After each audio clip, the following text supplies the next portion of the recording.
Well, welcome. We're going to get started. Ladies and gentlemen, thank you for choosing to spend part of your afternoon with us.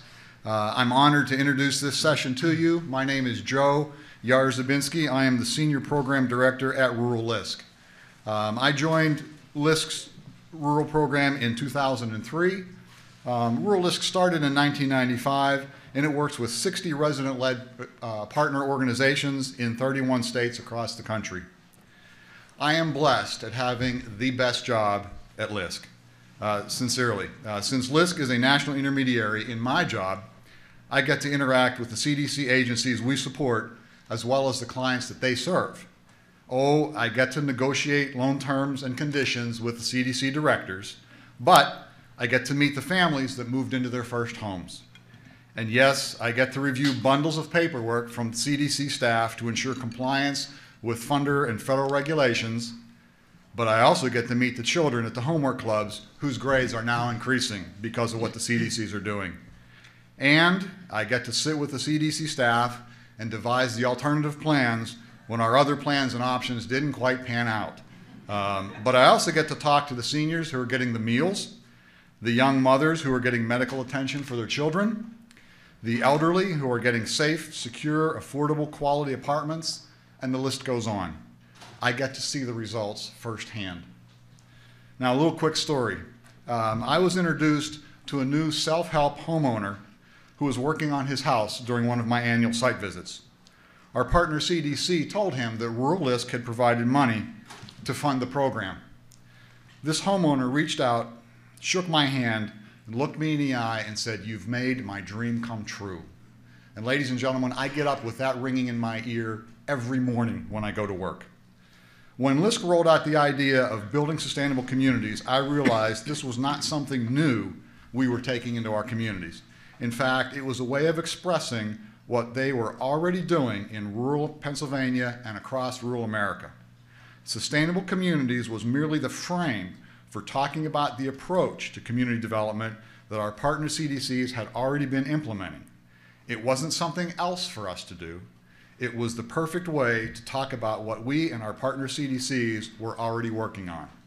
It's comprehensive community development. Our lead agencies, the Fayette County Community Action Agency in Uniontown and the Tamaqua Area Community Partnership in Tamaqua, were already engaged in a comprehensive approach to revitalization. And LISC's sustainable curriculum, I frame it in 5 words: wealth, work, wisdom, health, and homes. And you can go to our website and get all the other words that follow those. But since 2000, when Fayette joined the Rural LISC network, LISC has approved the investment of $6.8 million in Uniontown, which leveraged total development of about $62 million in projects. But it's important to note that of the approved investment brought by LISC, 90% was private funding. Since 2007, when Tamaqua joined up with Rural LISC, LISC has approved the investment of almost $3 million in Tamaqua. That leveraged roughly $14.2 million in total development. And once again, it's important to note, 89% of the funding was private. So to tell you more about the details of what's happening in Tamaqua and Uniontown, we have 3 speakers with us this afternoon. First is Barry Benk. Barry is the director of the Center for Rural Pennsylvania, and Barry will set the stage.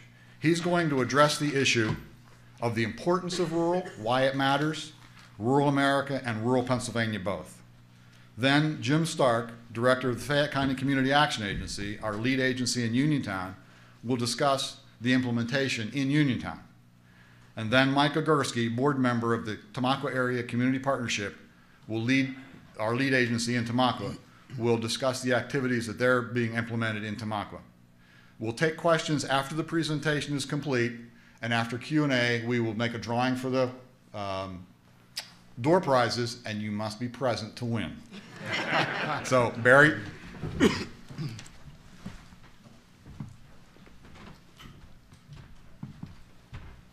Good afternoon, everyone. Joe, Elise, and Rural LISC, thank you. It is an honor to be with you today.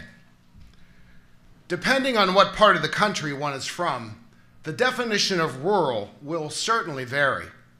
I think of historic towns in Franklin, Venango County that's in northwest Pennsylvania.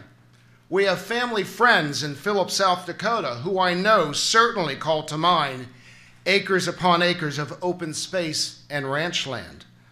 And my cousin in Huntington Beach, California, always enjoys her yearly trips to the vineyards of rural Napa Valley.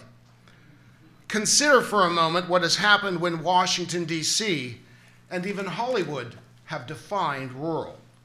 From the feds, we've ended up with multiple definitions, including the Census Bureau and the Office of Management and Budget, along with others, which for the most part really define metropolitan areas first, with non-metro being the rural catch-all.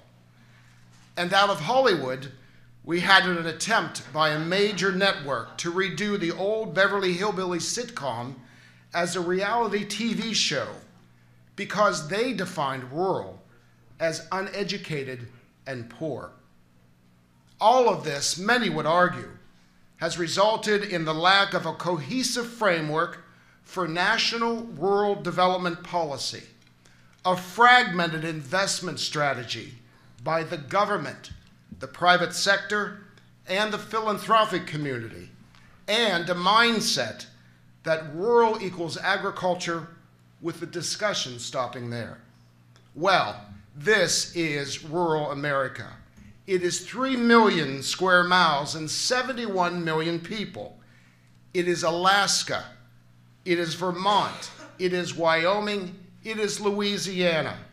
It is countryside, small towns, mountains, farmland, and coastal shores. Rural America is part and parcel of our entire country, and it matters. And this is rural Pennsylvania. It is 48 of our 67 counties. It is 3.4 million citizens, 27% of our state's population, and it's the nation's third largest rural population, just behind Texas and North Carolina. If we could reach consensus about what is rural, I firmly believe that definition would recognize two major points: geographic isolation and lack of population density. It means people often have over an hour commute to access health care, for employment, and to access higher education. It means there's not enough subscribers to a telecommunication company to offer anything beyond telephone dial-up to the internet.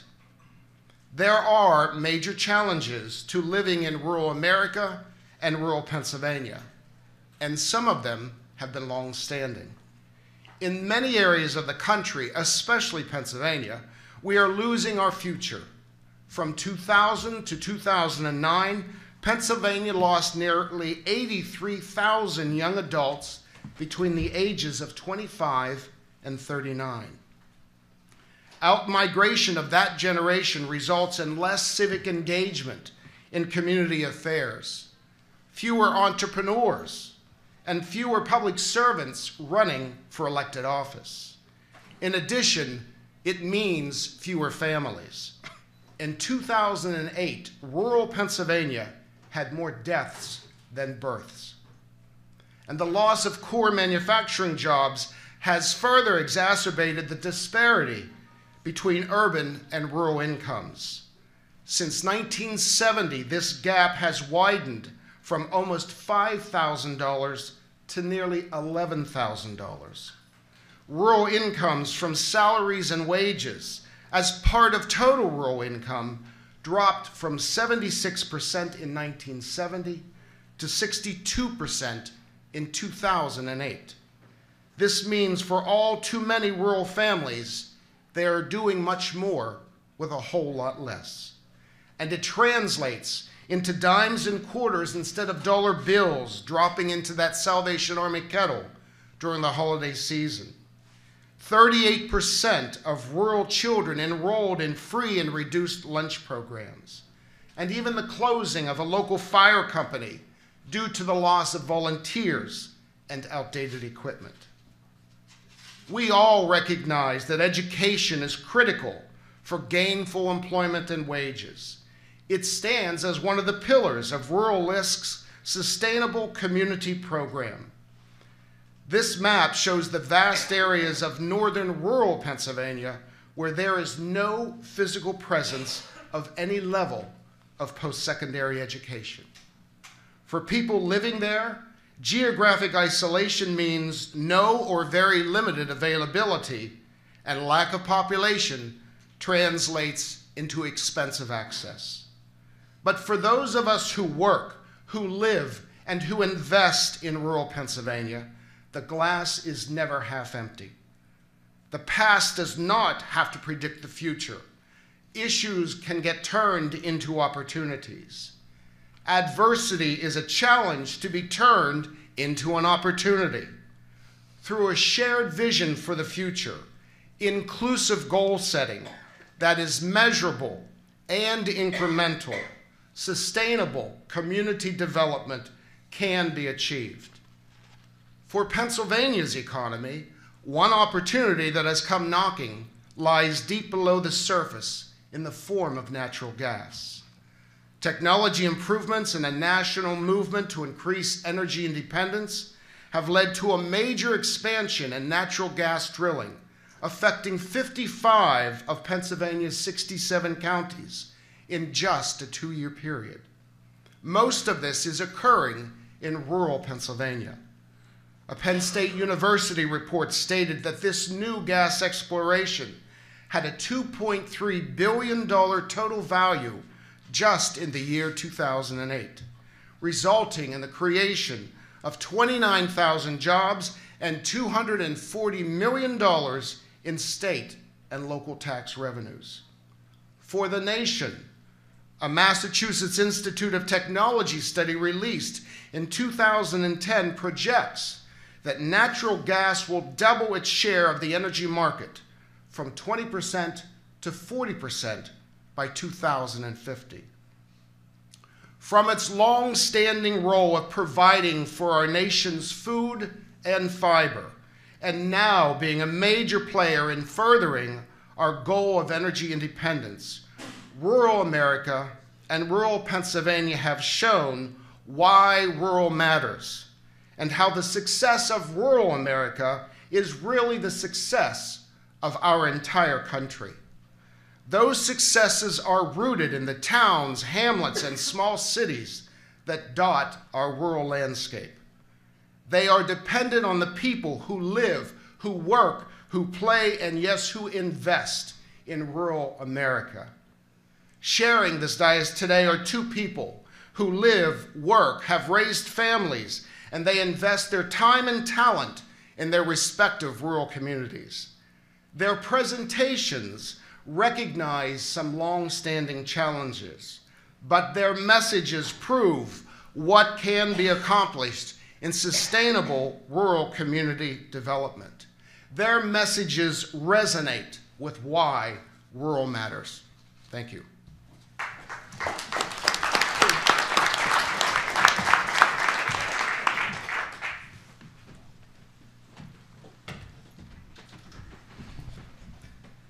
Good afternoon. It's wonderful to be here with you.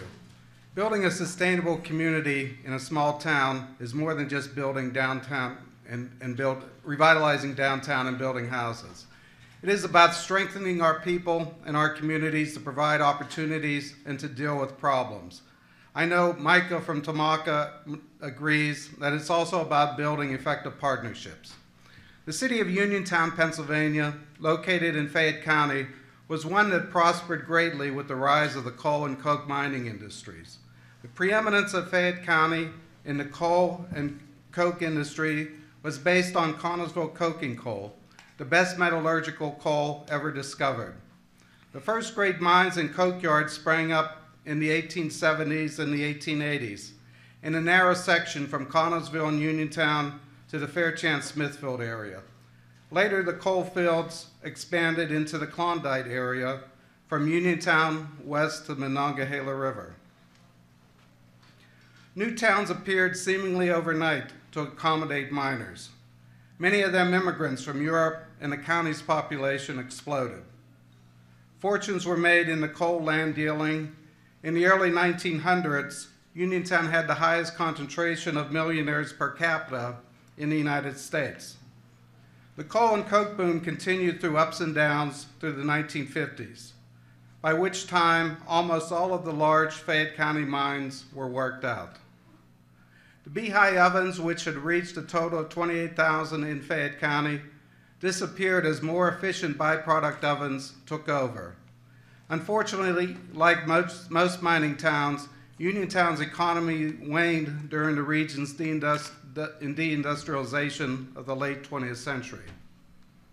With the decline of the industry and the decline of Uniontown's population, the city as a whole began to degrade.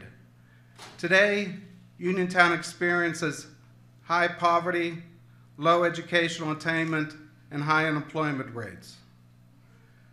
The demise of these industries beginning in the 1950s has resulted in a crippling local economy that has yet to recover. The county's unemployment rate, 10.2, is greater than the state rate of 8.1. And as dismal as this may be, reported unemployment statistics do not count a great number of unemployed people in the county. Reliance on public assistance is very common in Fayette County. According to the Pennsylvania Department of Public Welfare, 22% of Fayette County residents are eligible to receive food stamp assistance. 26% of the county's residents are eligible to receive medical assistance. Fayette County is among the most distressed in the state in terms of per capita income, median family income, and poverty. Over 20% of our area residents live below the federal poverty level, and in the neighborhoods that we serve, that number can reach between 30 and 40%.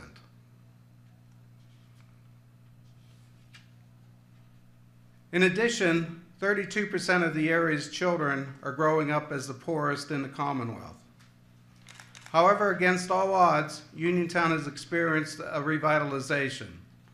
Over the past few years, Uniontown's business district has been revamped to include updated business facilities, a new parking garage, and new and upcoming businesses.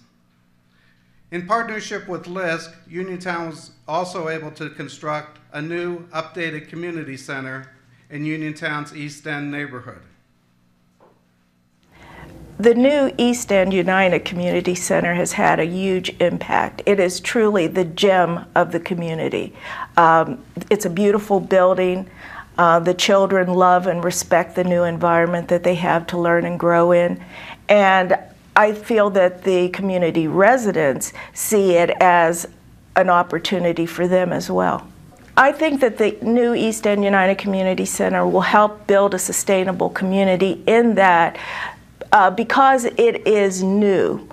It is a new building. It's a beautiful building. I think that everything will grow around it. I don't see the environment as decaying as rapidly because they see new growth coming. And I think that people have taken more interest in their properties around the community center in particular. Uniontown is also home to several new updated housing developments. Uniontown's previously dilapidated housing market left residents with few safe, affordable housing options. Thanks to several community organizations and funding from Rural LISC, Fayette County Community Action has been able to introduce new, safe, affordable housing for residents of all ages. I mean, I came from a 2-bedroom apartment raising 3 of my grandkids. We have room now. The homes are big. I mean, they're nice. We have a garage, 2 bathrooms, What's there not to like? The Uniontown Family Homes development has made a difference in the lives of Uniontown residents. They continue to build and have a big impact. I mean, people who knows, one day may do away with projects or public housing, because those are, these homes are different. They're, you have your own home. You're not connected to another, building or home, You have your own space. That's the way I look at it. The improvements made to our downtown business district, our community centers, and our housing stock are certainly steps in the right direction.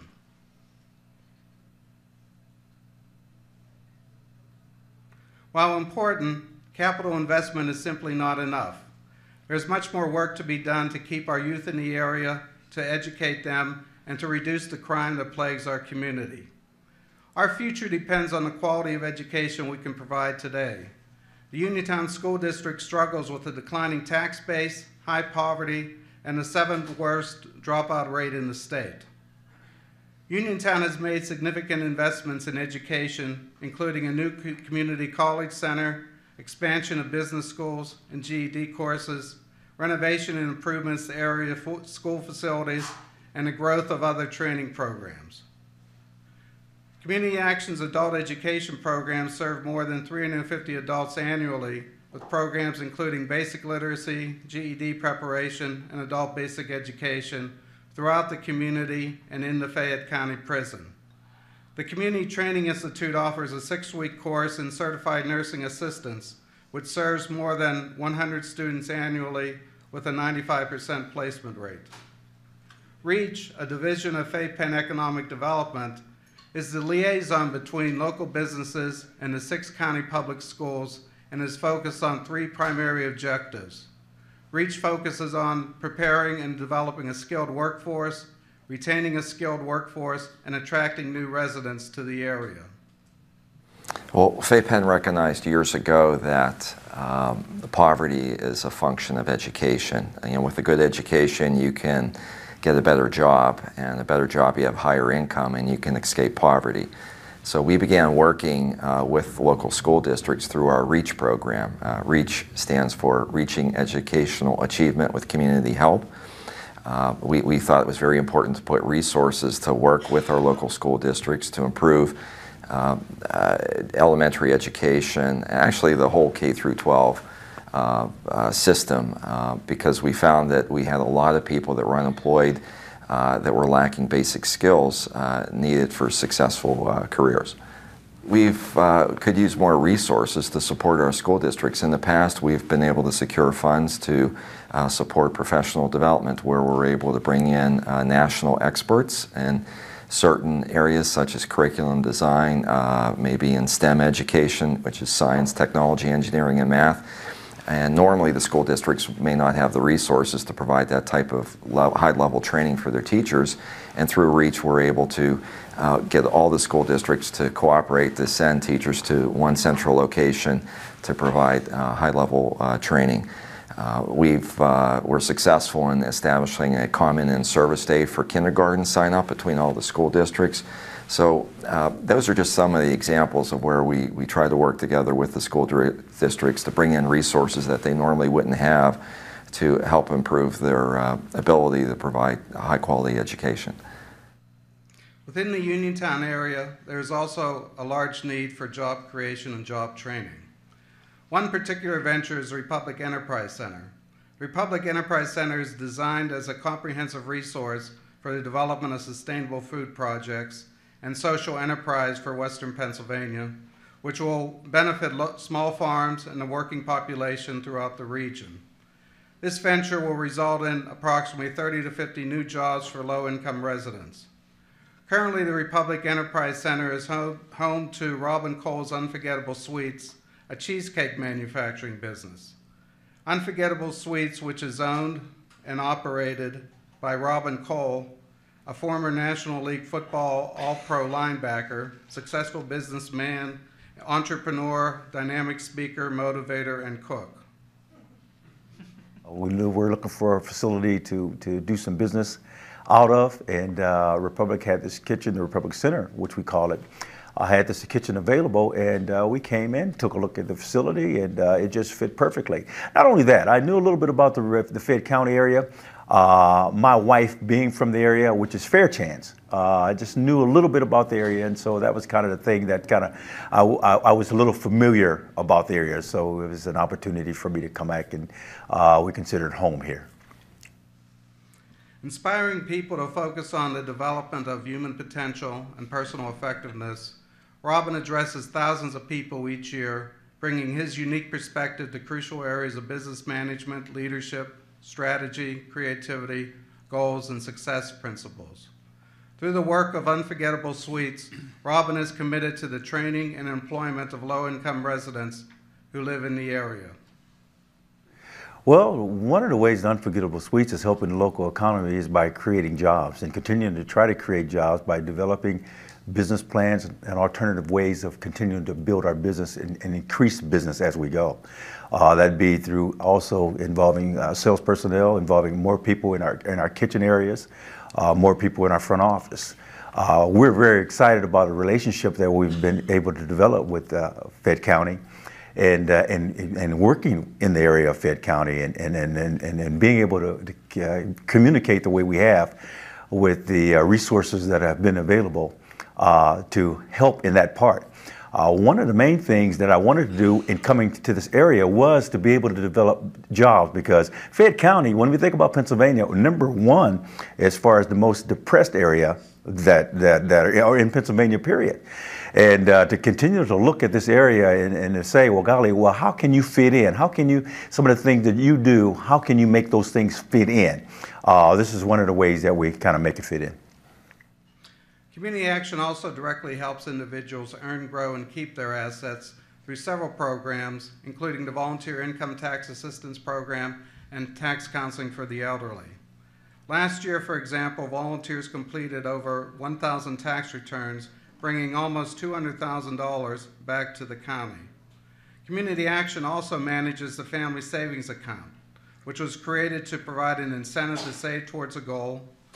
This 2-year program is designed to help families save money to purchase or repair a home, pay for education, start a business, or save for retirement.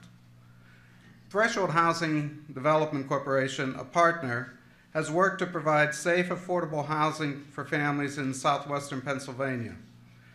Threshold Self-Help Housing Program, which unfortunately is being proposed by the administration for elimination, allows families to gain equity in their new home by contributing 30 hours of sweat equity to their home each week. Under this program, a typical house in our market will appraise for about $160,000, and the family will be able to purchase the home for about $80,000. In addition to the self-help housing program, Threshold is preparing a site in Uniontown, the Maple Street development, for construction of an initial 10 homes which will be sold at a below market rate. Unfortunately, if the self-help housing program and the U.S. Department of Agriculture 502 program is eliminated, all this would go away. Community Action already provides a variety of financial supports and education to the local community. Over the course of the past year, we've begun integrating a number of financial services and employment services around the LISC Financial Opportunity Center model. This model provides extensive coaching and education to families over a longer period of time. The center is currently under development and is planned to open later this year. The Community Health Improvement Partnership, a coalition of health providers, has taken a leadership role in educating and promoting healthy lifestyles and activities for people of all ages, young and old. Many families in our area lack insurance and are not able to afford medical and dental care. Community Action also developed a comprehensive medical and dental practice, offering care on a sliding fee scale to families with the help of LISC financing. This practice is now being operated by Cornerstone Care. Cornerstone Care offers sliding fee scales for both medical and dental visits. I feel very fortunate actually to be able to offer that to people since we can't do that in private practice. And we serve many people that have either lost their insurance from unemployment or other causes, people that are underinsured with state type of insurance, many situations that limit access to care. And I think we do a good job of providing that. We can offer considerable discounts on doctor visits, dentist visits, treatments for dental, blood tests in the office, vaccines, all those sorts of routine, important primary care services. And we do coordinate with the local hospital and so on as far as getting people to have other reduced rate services that we can't offer, bigger tests, x-rays, and so forth. In Fayette County, being, I believe, one of the poorest counties in the state of Pennsylvania, what we've seen in the time that I've been here has been a tremendous amount of poor health. The biggies are probably the diabetics, extreme amount of high blood pressure, a very high level of tobacco use, and quite an impressive amount of addiction or people in recovery from addiction, and also some number of homeless people. It's a challenge. People often have multiple medical problems and don't have the resources or the focus and organization to deal with them as would be healthier for them. Health education and awareness is important during all stages of life. Last year, over 2,000 senior citizens over the age of 60 participated in senior center programs. Exercise is an important part of the aging process and can help seniors to remain independent. Community Action provides a place with exercise equipment which reinforces the desire to stay active and healthy. The Nutrition Education Program works in conjunction with Community Action Food Bank to help low-income individuals to prepare safe, nutritious meals for their families. Often consumers will give or throw away food because they're unfamiliar with the product and how to prepare it. We've also introduced a Nintendo Wii console with Wii Fit accessories into each senior center. The Wii is very popular in senior centers across the country and is an excellent resource for our centers in Fayette. The low-impact fitness games attract much attention and encourage movement even among senior citizens who do not currently use the standard exercise equipment or participate in other center activities such as pool or dartball. In Uniontown, neighborhood crime is also a major problem. The prevention, intervention, treatment components of Weed and Seed focuses on neighborhood efforts to enhance and support the work of Uniontown's small police department. Weed and Seed and concerned citizen groups are they're imperative to our function as a police agency. All groups involved actually, they act like the eyes and ears of the police department. So we get to interact with them with the community on a couple levels. We are able to educate the people in these community groups in areas how to better recognize crime, how to better recognize trends of crime that are happening in our area, and in turn, we can utilize them to relay that information to us. Because the unfortunate reality is we are still the police, wearing a badge and a uniform. The public isn't as open with us as they might be to their neighbors. So they truly act like our eyes and ears, and they're able to report a lot of information back to the police department that can better help us perform our job tasks daily. Well, we've been very fortunate to have new housing developments along with businesses, small business move into the city of Uniontown. However, thinking about that, people aren't going to want to move into the city, nor businesses, if they can't do that in a safe manner. So if a family can't provide safety, or if a family is not going to be provided with safety, they're not going to want to move into that area. If a business can't safely operate and bring patrons in, they're not going to want to operate in that area as well. From our standpoint as a police agency, what we want to do is we want to increase the size and we want to increase the ability of our police department because that affords us the opportunity to be proactive. When you're reactive, you're always behind the curve. So what happens, a call comes in, you respond to that call and handle it accordingly, but it does not give you the opportunity to be out in the community, interacting with not only residents but business owners as well, so that you can build relationships with those people so that they can in turn report crimes to you and you can provide a safer environment. Active supported community groups are an important part of the sustainable community strategy. The East End Concerned Citizens Group is a group of residents, business owners, property owners, and community leaders who work together to create and maintain a productive, healthy, and safe community in the east end of Uniontown. Between the months of June and September, the community comes together to clean up the east end. In 2005, the East End Concerned Citizens Group was created as an initiative of the Blueprint communities sponsored by the Federal Home Loan Banks. It was created with an idea that residents would get together, become organized, and do things like host neighborhood watches, community block parties, and partner with community policing projects. And so since about 2005, the current East End Concerned Citizens Group in Uniontown has been formed. They operate with about 20 to 25 members. One of the things that they do extremely well is community cleanup. They have annual community cleanups 3 times a summer. They also host a neighborhood watch program. They partner with community police officers, a national night out event that's sponsored by Target every year.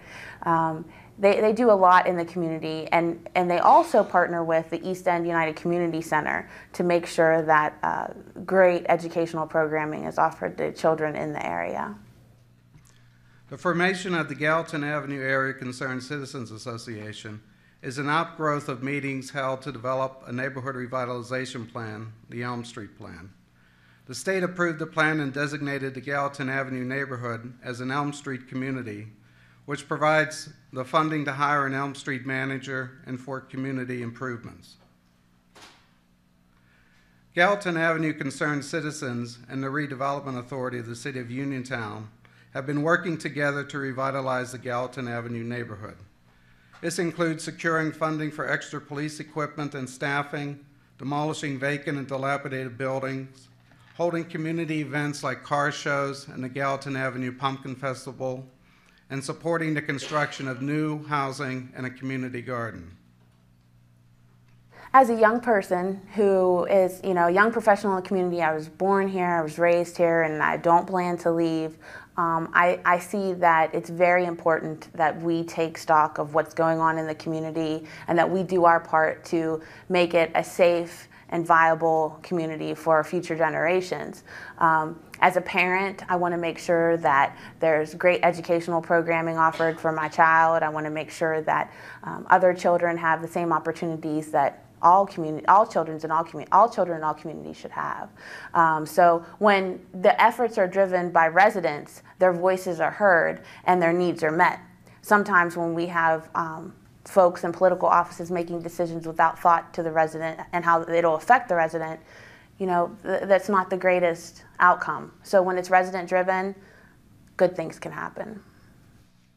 We envision our sustainable community as a place in which people want to live, to contribute, to thrive, and to be proud of. Our sustainable community will attract new residents and preserve our current population. It will contribute to the overall health of our cities and municipalities, as well as our rural areas and countryside. By investing in housing, increasing family income and wealth, stimulating local and regional economies, improving access to quality education, and promoting livable, safe, and healthy environments and lifestyles, Uniontown has begun a transformation. Thank you.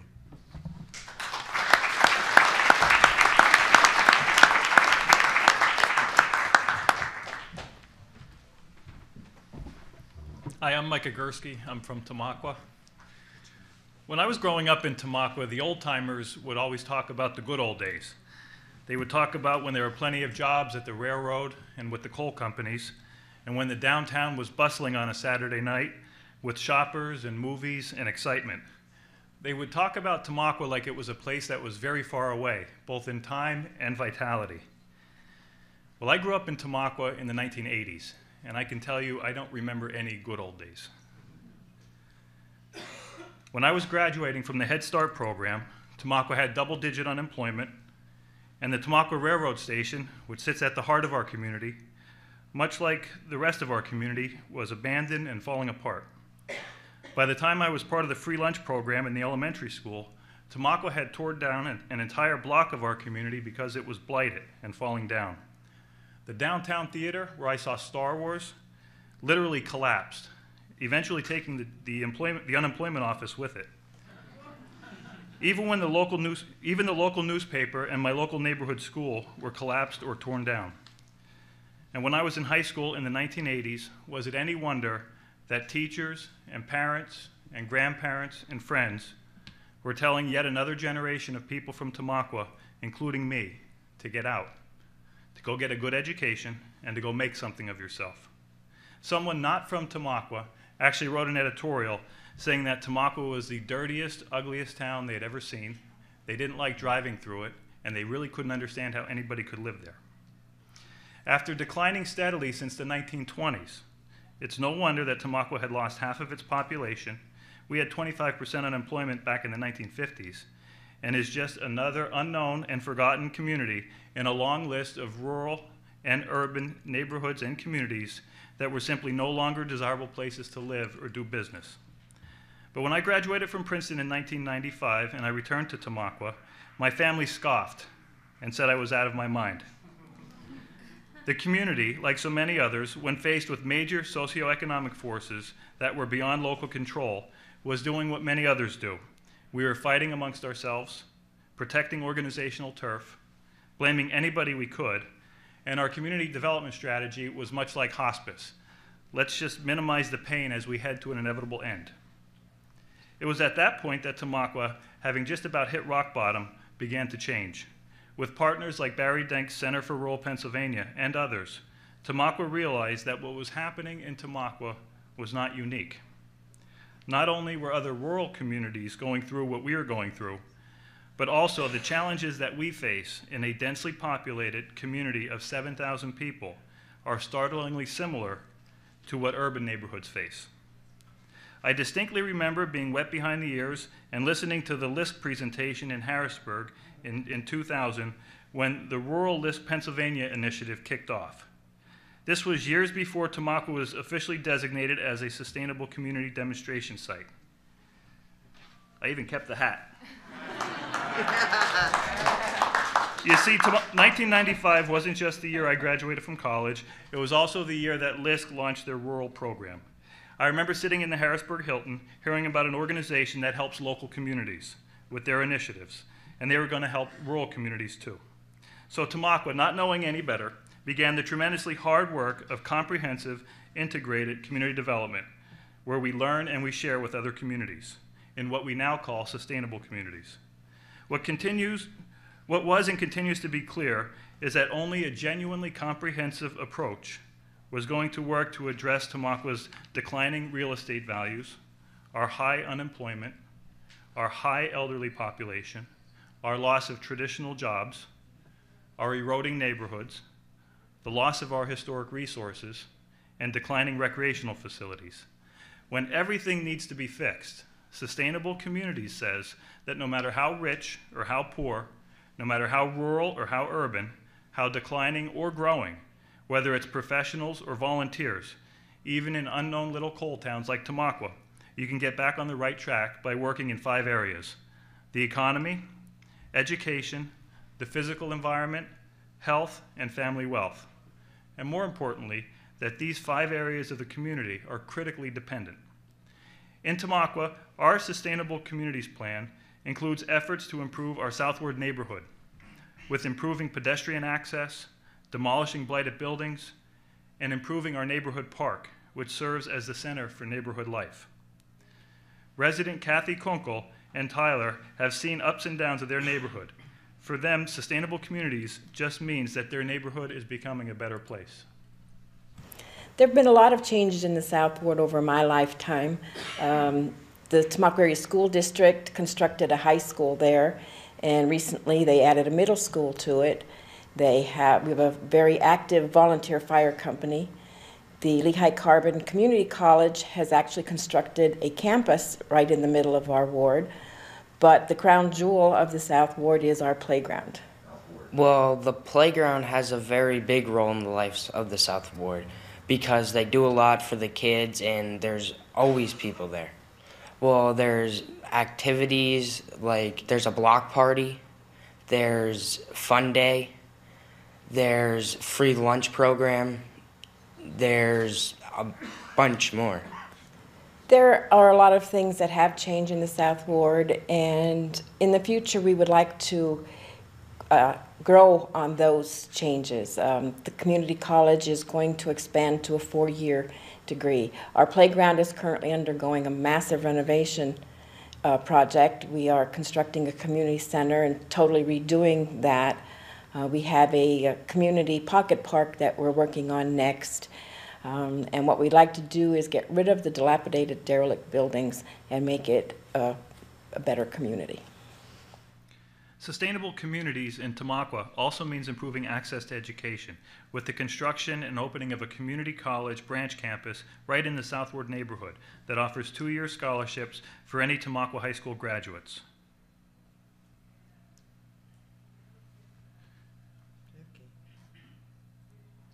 With the help of LISC and of State Farm, we've also worked with our high school marketing class on a service learning project, which raised money and collected food for a local food pantry. In order to grow, the people within the community must also be willing to grow. Growth in a community is not just buildings, it's not just a nice downtown.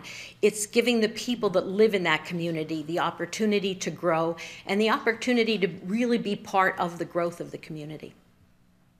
In Tamaqua, sustainable communities also means fixing up our downtown with traditional approaches like the Main Street program, but not just looking at first-floor storefronts, but also residential and commercial space upstairs, which are often vacant and underutilized opportunities.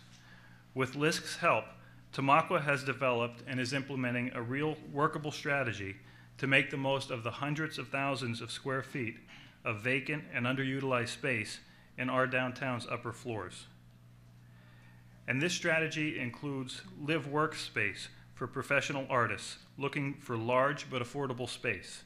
Artists like Joe Marioni, a monochromatic painter, and Stephen Bennett, a renowned portrait artist. It means identifying and strategizing the best use of the upper story space.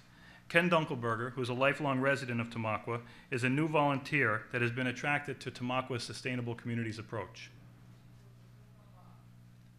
The upper floor revitalization plan took a deep look at exploring our upper floors and the 250,000+ square feet of these upper floors that was vacant. We believe, and as the plan had gone forward, that by redeveloping these upper floors, it will really spearhead and change the economic growth of Tamaqua. The upper floor study has allowed Tamaqua to have continuity moving forward with the project. This allows us to take some raw data and actually share it with local legislators, local property owners, and more importantly, potential investors as we move forward. Basically, what this allows us to do is have a roadmap to the future for downtown Tamaqua.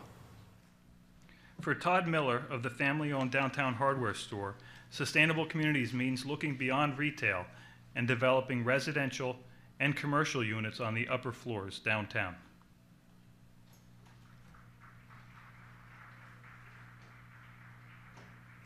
I think we as a family are developing certain properties downtown for a number of different reasons.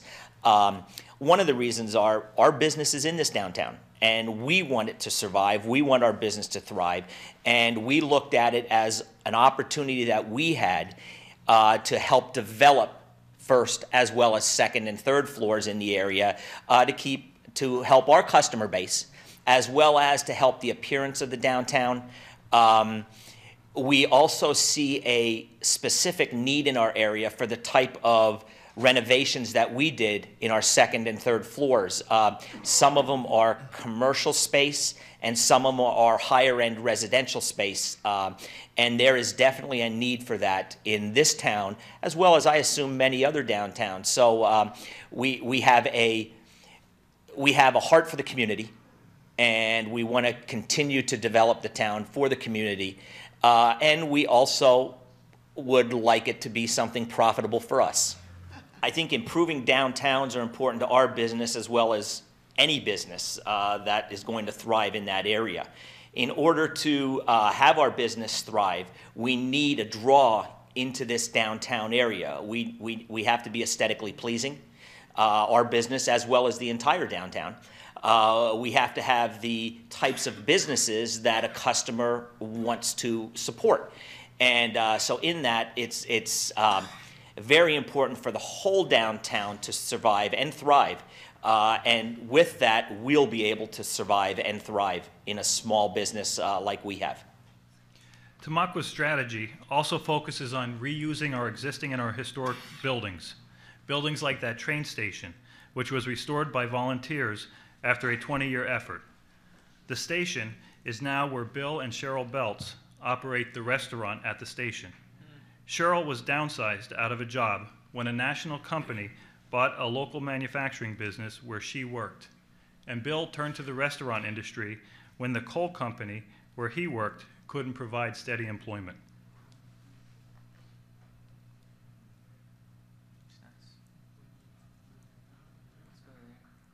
I have never worked in the restaurant industry ever. It was my husband's dream to have a restaurant.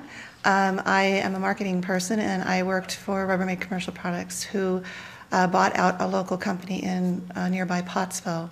When they bought it out, they of course had a lot of people in place, and there was a huge downsizing. Many people have lost their job, including me. So I am full-time putting all my efforts into running the restaurant at the train station, and with that, it's actually benefited in a great way because I can take more of my marketing skills and bring more to the Tamaqua area. We've revamped a lot of what we do other than just dinners and the food service, and we've gone to an entertainment venue, so we're pretty much the only place in town to get decent entertainment. So we've been working very hard at that, and I enjoy it. I have a lot more liberties to do what I want to do as opposed to working for another company and their agenda. Our volunteers and our committees literally meet each and every month, and we talk about all the different aspects of community development, whether it's Main Street, neighborhoods, historic preservation, or housing. And when we talk about these different aspects of our community at the same time, it's amazing that the synergies that we find. The train station has become a symbol for this kind of thinking, as it becomes more than just a historic building. It's a historic building that's in our downtown, and it's a place for entrepreneurs, and it's a place for jobs, and it's a place for cultural events like our outdoor summer concerts.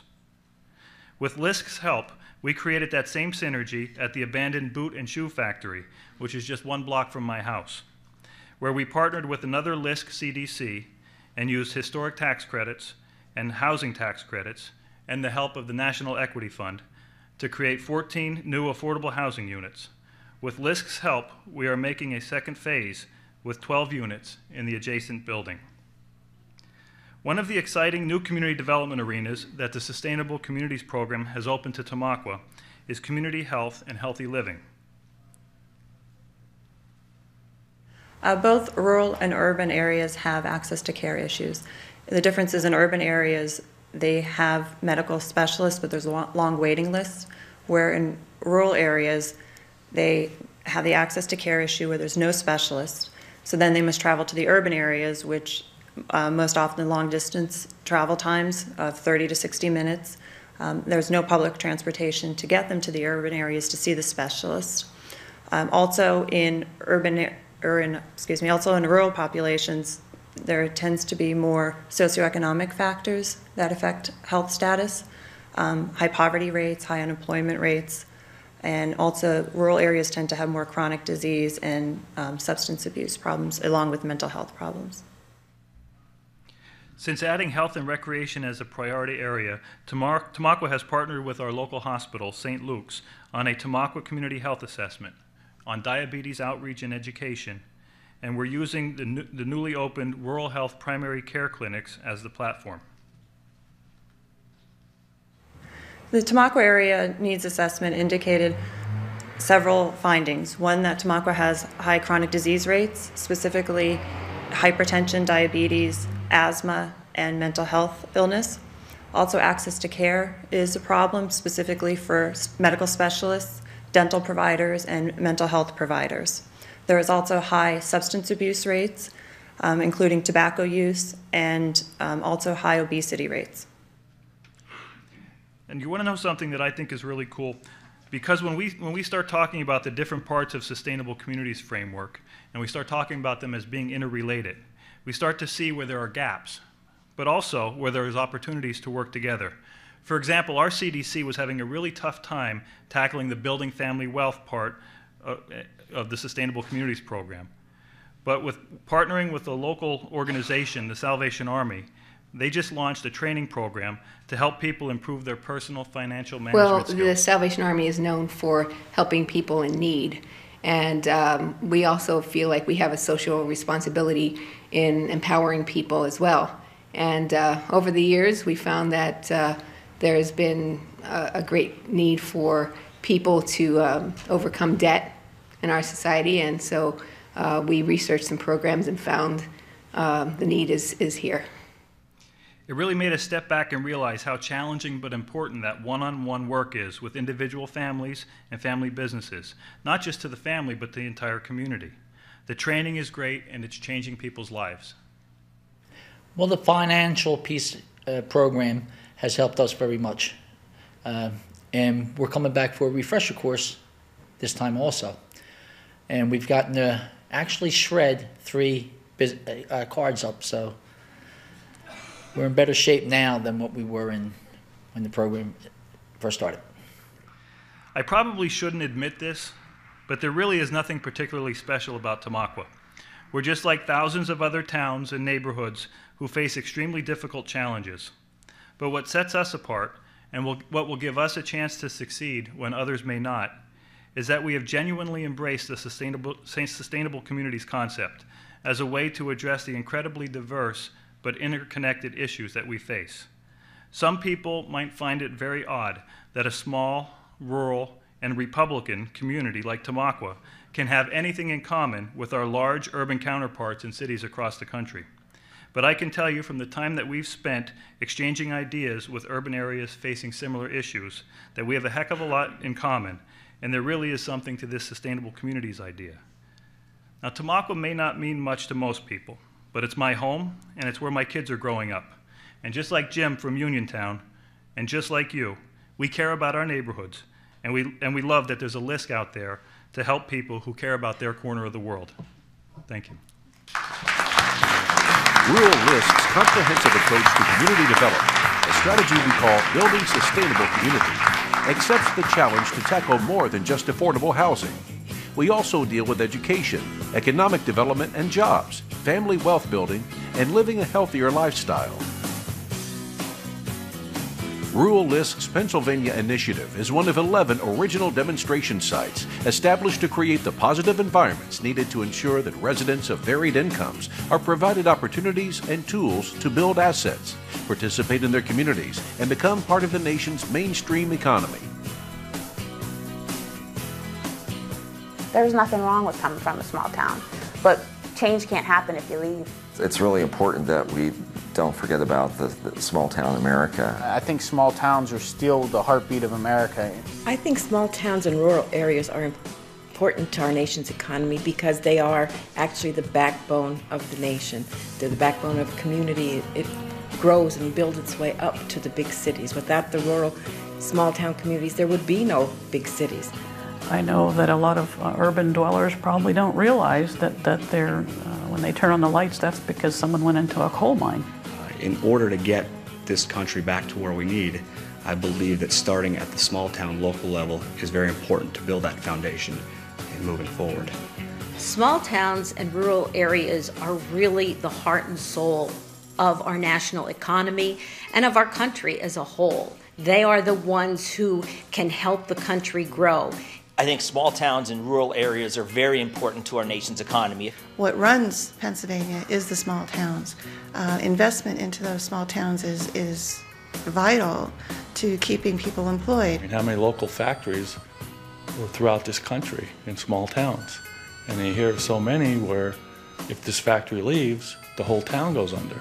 I think the support of LISC is crucial in developing our town. Since beginning the Sustainable Communities program in 2008, Rural LISC has witnessed not only the success of these 2 demonstration sites in Pennsylvania, but also the greater development of our sustainability concept as it takes concrete form among our community development partners across 31 states. These newly emerging stories of change and impact give hope of a flourishing future for our nation's rural communities, the heartbeat of America.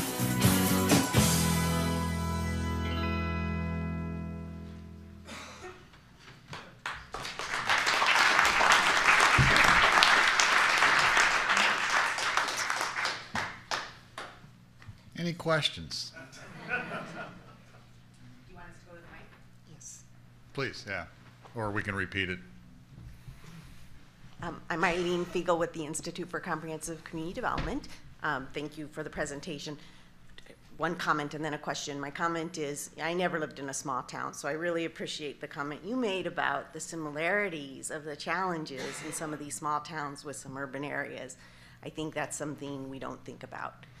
My question is, yesterday we heard from 3 EDs about the state, the situation of the state budgets and the impact that would have on some of the urban programs, and I'm just wondering what the situation is in Pennsylvania and what the potential impacts both from the state and the federal budget constraints mean for your 2 towns. I'll provide kind of an overall comment. Pennsylvania is looking at about a $4 to $5 billion deficit. The governor has released his proposed budget. Obviously, the House and Senate need to release theirs. Our governor is proposing drastic cuts in education, particularly higher education. That will be felt in rural areas. I think you've heard that theme of how important education is. For sustainable jobs and incomes. And when you marry that up with the lack of higher education opportunities in rural areas, it's kind of a double whammy for them. I do think, though, that rural communities are very innovative. The comments at lunch about regionalism, that's a tough thing to accomplish. Even though there's still some parochial minds that exist out there, I do find, as we do our research work across the Commonwealth, rural folks do come together.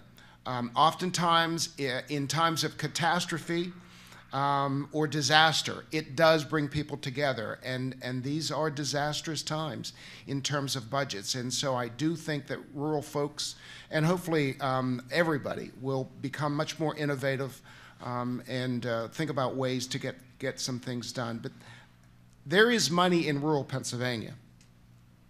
It's attracting it for the right investment. We have seen, again, in our work, money exists. There's some old money that's out there to be had, but it's up to locals to come up with some innovative projects and opportunities that are incremental, that people can see some outcomes and some deliverables. And I do think local investment will occur. But it won't be stimulated by government injections. It's got to come at the local level. I'd just like to comment, the funding cuts that impact any of our projects, they hurt our communities just like they hurt any other communities. One thing that's different with rural communities is we often don't have the philanthropic base or the private charity, because those centers for philanthropy are typically located in urban areas. We don't have a lot of that to fall back on. So that becomes even more acute when we lose funding through programs.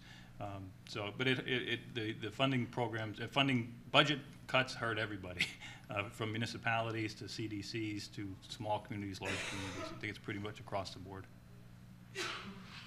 And I would agree with Micah that when you look at the Uniontown, for instance, that is struggling financially. They're able to pay their bills, but every once in a while they have to lay off their firemen because there's just not money to support a full-time fire department. So they're struggling, and the financial resources aren't available in the county. So you have to look to the state and the federal government, and this is certainly not the time that the state or the federal government has resources that can help Uniontown. So it will be a challenging time. We'll feel the effects probably in the housing area, because a lot of our funding for the housing development, comes from the state particularly, as well as education and some of the other areas. We'll see that impact, and that'll mean likely less jobs. Carol Wayman with the Corporation for Enterprise Development. Rural Pennsylvania had a real champion of rural economic development in Congressman Ken Jaworski, who recently was not reelected. But one of the things he pushed really hard was for the federal home loan banks of Pittsburgh and across the nation to do more in economic development. And I wondered if you could talk about how the financial institutions that are members of the Pittsburgh Bank and then the Pittsburgh Bank itself have been investing in economic development. We actually, and made reference to it in our presentation. Early Uniontown was part of, and Tamaqua, I believe too, was also was part of a Federal Home Loan Bank blueprint community, and that actually was a part capacity building effort, as well as helping local communities to identify and to work with various funding resources and other resources to help address the community problem. So in some ways it was a prelude to sustainable communities efforts. We've had a strong relationship with the Federal Home Loan Bank. They have helped to open the doors not just to the financial institutions, but also to state agencies and funders. Through Blueprint, they were able to bring a lot of partners to the tables, which helped with our community's development. And if I could just add to that, the Federal Home Loan Banks, their affordable housing program, the boot and shoe factory that was in my presentation, which is it used to be where people used to, it was blighted and dilapidated. People used to just do drugs there, and it was also a bus stop. But their affordable housing program was part of that, the financing package to be able to get that done. Jim mentioned the Blueprint Communities program, which was a capacity building program, which scares away a lot of people because they don't want capacity, they want money for projects. But their involvement with, and Tamaqua's involvement with that program has really improved our competitiveness, because as a small rural community, we compete with not just the other rural communities in Pennsylvania, but everybody across the country for resources. So the Federal Home Loan Bank's Blueprint Community Program has really helped. It helped raise our game, and we're more competitive, and we're better at doing what we do. I was privileged to be part of the steering committee for the Pennsylvania Initiative when Rural LISC first came to the Commonwealth. John Bendel from Federal Home Loan Bank was very proactive and, in fact, chaired the steering committee. So I think they've been integral partners way back when. The other thing is that in terms of the banking industry in general, Pennsylvania still has a presence of community banks. And so they're locals. They know the people, they know the climates, and while, yes, they have to look at that bottom line and they need the collateral, there is that rapport, that relationship. And I think that's hard to measure, but I think that's important in terms of their presence and their awareness of opportunities and risk in rural areas for investment. So I'd say that network of community banks is still viable and proactive in the Commonwealth.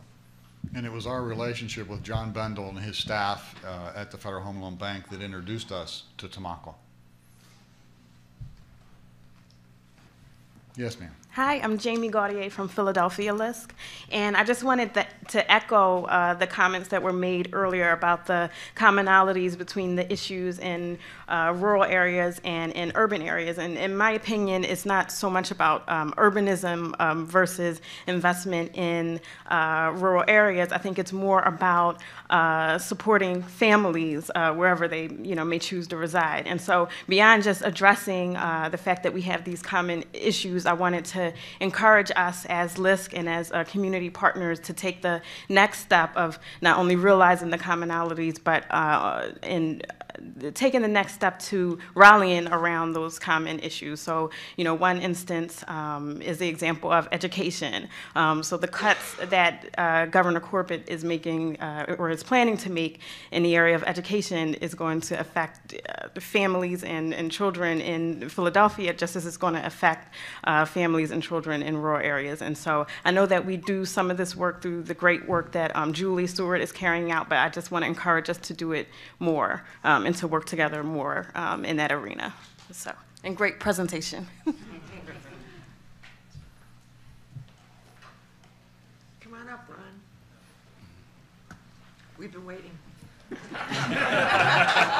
Thanks. Well, I thought you did a great job at the lunch, by the way. That was really terrific to put a plug in.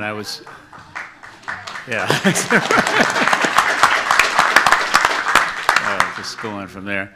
I'm Ron Phillips from Maine, and we work in rural issues and development in that state, and even around the country with other programs we got with the New Markets Tax Credit. But my question is, I didn't quite get the feel of the context for an economic development strategy within the framework of each of actually your presentations of what some of the economic sectors that might be special to the regions or communities that you're working with, because in our approach a lot of times in economic development, we're looking at sectors that might give our regions or state an advantage. Of course, a lot of natural resources play into that, but also there's technology companies, there are entrepreneurs, there's business financing. The banks are an important part of that, but there's also development capital that is required for small businesses that often the banks can't put into play. So I'm just wondering if is there a strategy around, even with coal or the natural gas resources, or working, we've done some stuff where there are some large developments where you develop actually agreements with some of these larger investing companies to get capital moving into the community for other small business development. So just a little bit on that. Sure. I could speak for Tamaqua. Our economic development strategy starts with our existing local businesses, including the coal industry, and trying to build upon that, whether it's a small town hardware store and working with them to expand them, or working with a coal company to try to improve and increase their employment.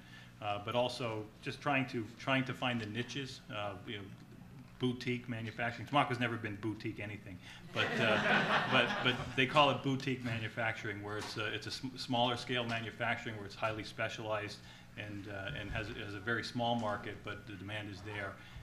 One good thing about being in a rural community is one or two good employers can really make a positive impact. Losing them makes a bad impact, but if you add one or two businesses or employment opportunities, it certainly helps a lot more in a small town.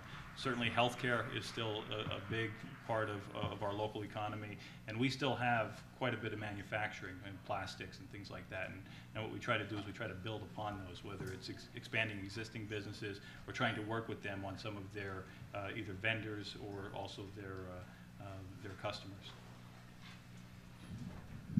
We have as Tamaqua does, a lot of small businesses. Manufacturing is still present, but it's been declining over the years. The planning run, I think particularly from Marcellus Shale is still being developed. That's projected to create 300,000 jobs in Western Pennsylvania over the next 20 years. I mean, it's an opportunity, but with that opportunity comes a lot of other challenges, impacts on the roads and the water, not affecting not just our community, but neighboring communities. Hey, Jim, I'm not sure people know about the Marcellus Shale. And so maybe, because we were talking about this earlier, it looks like a big economic boom, but there's, always two sides to the coin. So maybe you could explain a little bit about that. For a lot of Pennsylvanians, let alone those outside the Commonwealth, it is a new phenomenon. But Marcellus Shale is several thousand feet underground, and it's shale, and there's natural gas pockets within that shale. The technology, the fracking process, as they call it, has improved over the years, where they can extract, they can go down and go across from one drilling site and pump water into it, and that breaks up the shale, and the natural gas then rises up, and they extract natural gas. And so there's this layer of shale called Marcellus, and I'm not quite sure where that name comes from, but even below that, there's what's called the Utica Shale. So these pockets of gas are in Pennsylvania, they're in New York, they're in West Virginia. There's the Barnett Shale down in Oklahoma and Texas. So there has been, with the improvement of technology, it's much more cost effective to extract that natural gas. And it really has hit Pennsylvania almost overnight in terms of the permits that have been issued for the extraction of that, not just up in the northern tier where we border New York, but way down in the southwest where Jim is at, bordering Ohio and West Virginia.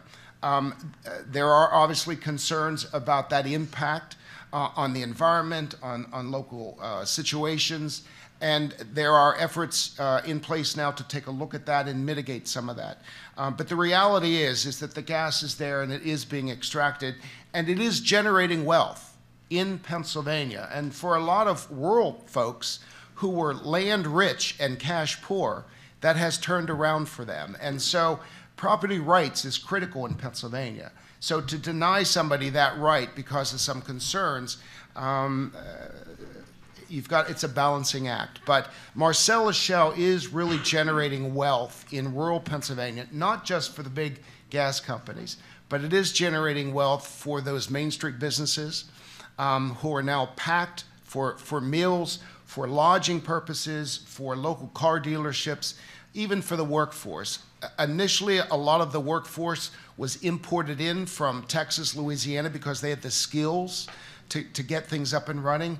But now we're seeing some schools developing some curricula so that local folks can get hired. We're seeing a lot of economic development efforts that can help subcontractors of subcontractors gain some employment in those areas. Micah had mentioned manufacturing. Rural Pennsylvania still has a core component of manufacturing.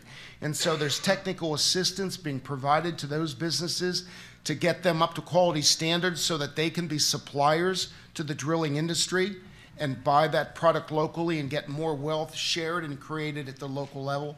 It is a ramping up process. It will take some time, but I think there is an awful lot of interest and concern that rural Pennsylvania does in fact get its fair share. Because the reality is the entire Commonwealth will benefit from Marcellus Shale and the wealth that's created, from the tax revenues that it will generate. So it's a shared process. It is a learning process for the Commonwealth. Because, as I said, it really kind of hit us overnight. And I'm not quite sure any of us at the state or local levels were quite prepared for its impact, but it's moving forward. Hi. My name's Andy Gordon. I'm chairman of the local advisory committee in Arizona. And I didn't hear much about subprime and foreclosures. And I thought it was interesting how you emphasized community banking. Is that a different kind of world, community banking versus interstate banking in your own communities? I can see how the economy affects your communities, but have foreclosures dramatically affected your community? Yeah, it was interesting. I was surprised by this statistic. And one of the state agencies had come out and they were looking at subprime loans, and Fayette County surprisingly had the second highest rate of subprime loans in the state. We had, we have community banks, but we also had National City Bank and, some of those subprime lenders. Our agency over the past 2 years has just seen a huge number of clients coming, with foreclosure issues, and so it's been a challenge. Fortunately, there's been a number of federal and state programs that really help to address that. We didn't see the big decline that you did in like Nevada and California and Florida. Our market was already low to begin with, so you never had that underwater effect that you had in other areas. But it still has been a challenge for our community, and certainly the banks, in trying to deal with the additional inventory has been a challenge. Okay, you didn't see it, but I got the signal from the back door that our session needs to end. We have one more activity to draw for the door prizes.